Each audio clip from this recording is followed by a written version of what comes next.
Whenever I travel, I carry a little metal box of Altoid mints because after a 4-hour, 7 a.m. flight, everyone has bad breath. So, almost anyone is willing to take the mint from the Muslim on the airplane. And I know I've been successful when my neighbor turns and asks, "So, what's your name?" You see, even if there was an elephant in the room, I'm still the elephant in the room. Yeah, when an elephant offers you mints on an airplane, I'm fully aware that it's not always easy to accept. So when the courageously curious do pop the "what's your name" question, I try to make it worth their while. My name is Amal. It means hope in Arabic.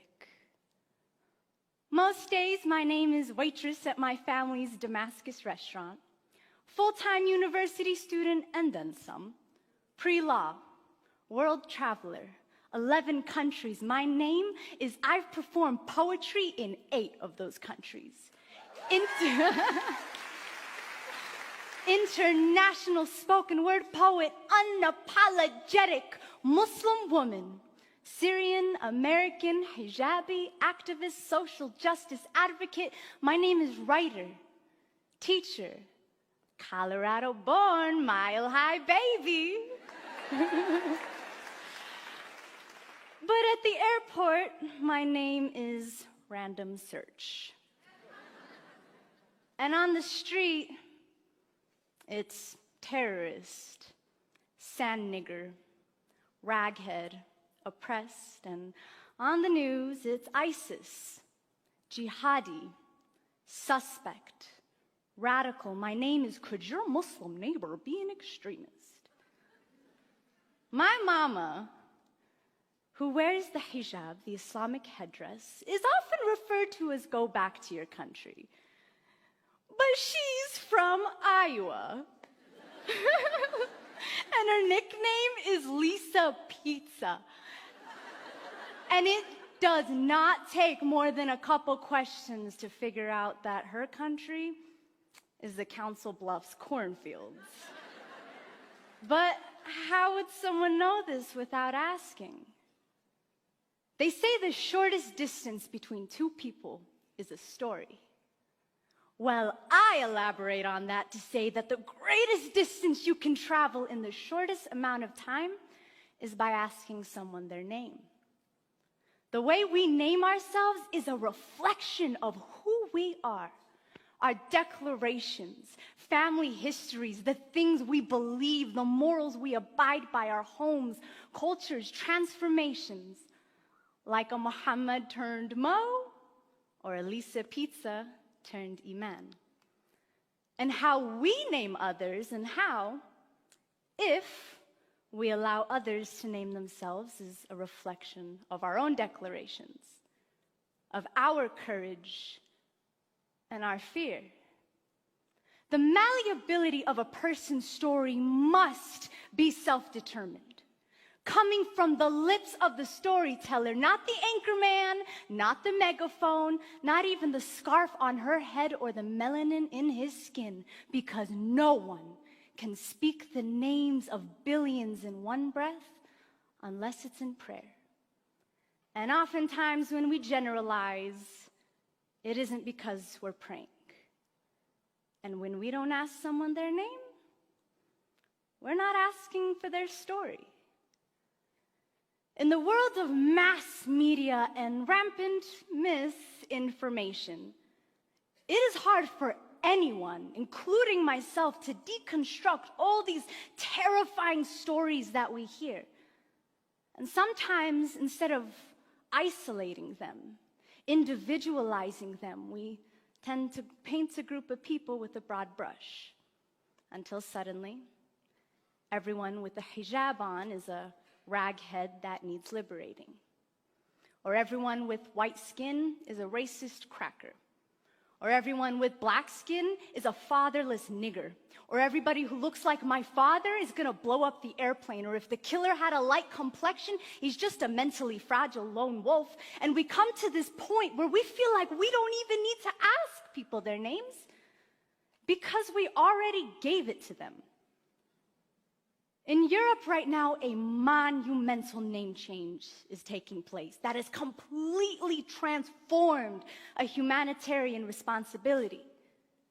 Countries are deporting refugees. But when you watch news coverage, these refugees are being referred to as migrants. Because let's face it, deporting migrants sounds way more reasonable than deporting individuals who have been forced to flee their country because of persecution, war, and violence. The United Nations definition of refugee. On September 11th, 2001, I attended a private K-8 Islamic school. And within the first hours of the tragedy, my school received 2 bomb threats.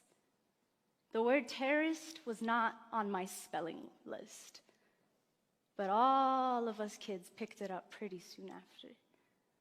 And in naming us terrorists amidst this mass tragedy that affected us as Americans too, in the words of Dalia Mujahid, we were not just mourners, but we were suspects as well. But a few months ago, me and my very handsome white boy-looking brother named Usama and I were at the museum buying planetarium tickets, and an elderly white man walked up to me and said, "I'm sorry about everything you must be going through right now. I want you to know that not all Americans believe what these buffoons are saying. And I want you..." Yeah, he used the word buffoons. And he said, "I want you to know that we stand by you." Now, had I not been wearing a little piece of my identity on my head, he wouldn't have known to tell me this. And even though he didn't ask me what my name was, he instead told me his. I have learned from experience that when someone really wants to know, they will be willing to cross that threshold of fear and find out that my name means hope. And then they'll have the courage to ask the much more important questions that probably only I can answer. Like, what's that thing on your head? Were you forced to wear it? Are all Muslims really violent people? Does the Quran really say to kill all of us?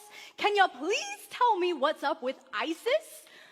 And these questions, though seemingly uncomfortable, are how I know that I have been humanized, and are how the courageously curious know that really, I'm only as scary as the silence fear festers in.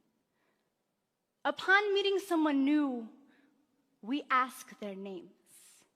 We do not assign it to them. And with that name, we are given ancestry, bloodlines and dialects, books and poems, perspectives, wars, struggles, and survival stories. What's your name is such a short distance to cross. But when you ask me, ooh, buddy, I'm gonna take you from Kuala Lumpur to Barcelona to Beirut. We're gonna go to Damascus, to Sydney, to Trinidad and Tobago. I will show you Mecca. My closet with 70+ international scarves, the graves of my 31 family members who've been killed in Syria, the coffee shop that I hang out at and do my homework.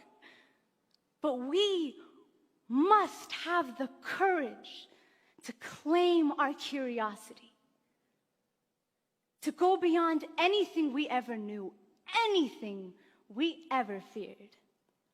But it takes two. The elephant who offers the mint, and the one who takes it.